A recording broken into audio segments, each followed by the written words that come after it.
Muito prazer, meu nome é Luiz Felipe Xavier, eu sou professor da disciplina de Hermenêutica do curso à distância.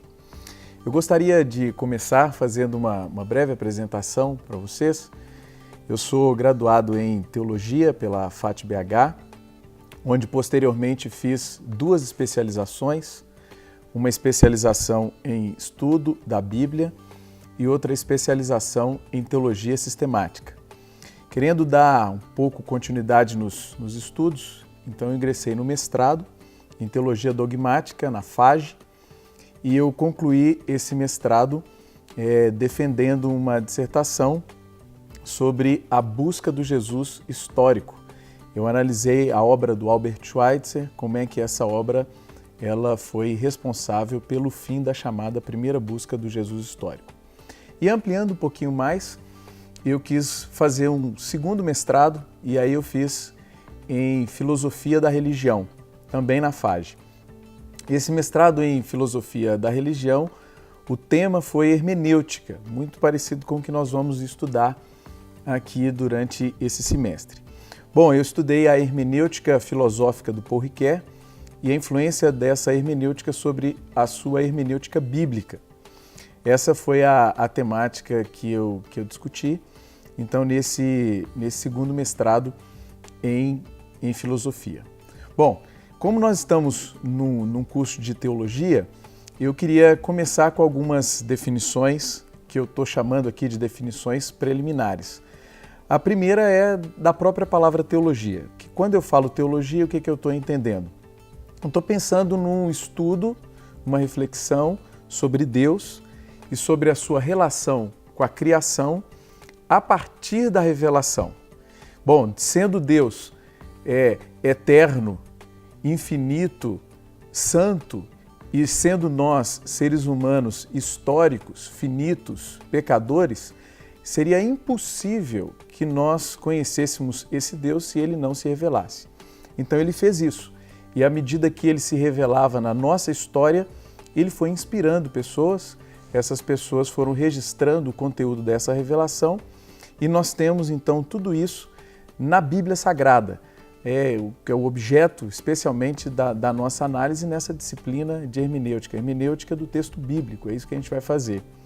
Bom, mas será que a Bíblia é um livro como um outro livro qualquer? Obviamente que não. A Bíblia nós consideramos como um livro inspirado. Logo, para que nós tenhamos acesso ao conteúdo desse livro, nós precisamos da iluminação espiritual. Nós precisamos orar, precisamos clamar a Deus por essa iluminação. Por quê? Porque o mesmo Espírito Santo que inspirou os autores é o Espírito Santo que vai iluminar a compreensão dos leitores atuais. Bom, aí a gente já começa então a entrar no nosso assunto propriamente dito, hermenêutica. Hermenêutica é a ciência da interpretação. Quando nós pensamos nessa palavra interpretação, nós lembramos imediatamente de entre partes.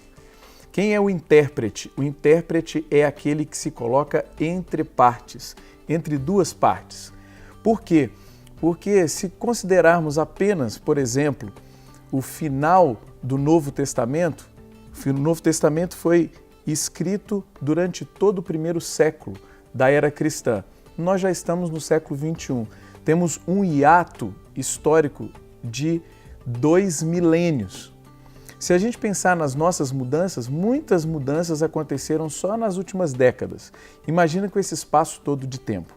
Então, como é que nós podemos chegar diante do texto bíblico sabendo que o que nos separa é essa distância muito grande? Bom, aí está o trabalho da hermenêutica. A hermenêutica vai funcionar como uma espécie de ponte, uma ponte que conecta o intérprete, hoje aqui do século XXI, com o século I, no qual o último texto da Escritura Sagrada foi escrito. Muito bem. Então, quando o intérprete ele pega essa ponte e está indo em direção ao século I, ou ao tempo do texto bíblico, o que ele encontra lá? Ele encontra basicamente um texto escrito numa língua, no caso do Antigo Testamento hebraico, no caso do Novo Testamento, ele encontra o texto em grego. E ele encontra também um contexto histórico em sentido amplo. Quando eu falo em contexto histórico em sentido amplo, eu estou pensando em quê? Eu estou pensando em política, estou pensando em economia, estou pensando em sociedade, cultura, religião e geografia. Então, todos esses elementos eles precisam ser analisados. Quem é que faz isso? Quem faz isso é a exegese.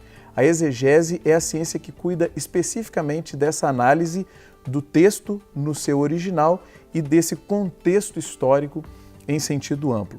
Muito bem, a pessoa descobriu lá qual é esse sentido lá no original. O que ela faz? Ela vai pegar de novo a ponte da hermenêutica e vai trazer o sentido desse texto para os nossos dias. Ela precisa comunicar esse sentido hoje. Aí nós encontramos uma terceira palavra, hermenêutica, exegese, agora homilética. Homilética é a ciência da comunicação. A principal palavra ligada à homilética é clareza.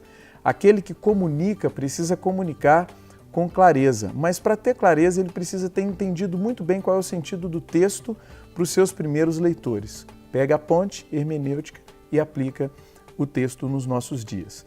Somente assim nós seremos, então, capazes de trazer e de propor mensagens que sejam relevantes para a igreja hoje no seu próprio contexto.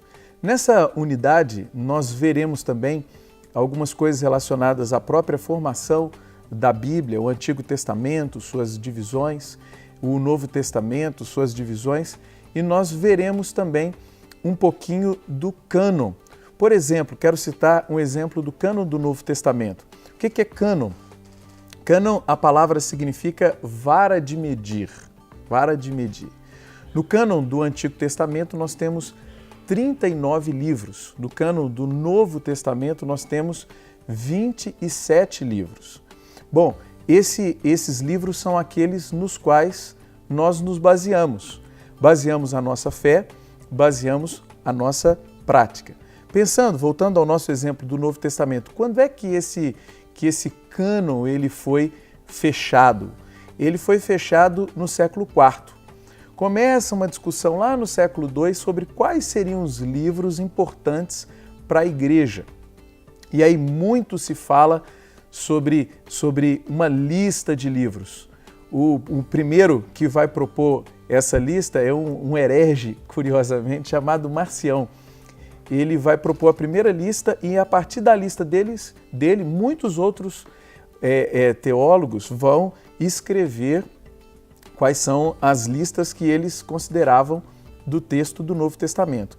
Essa discussão vai se desenvolvendo até que na Igreja do Oriente, em 367, guarde essa data, 367, através da 39ª Carta Pascal de Atanásio, o cânon então é fechado no Oriente.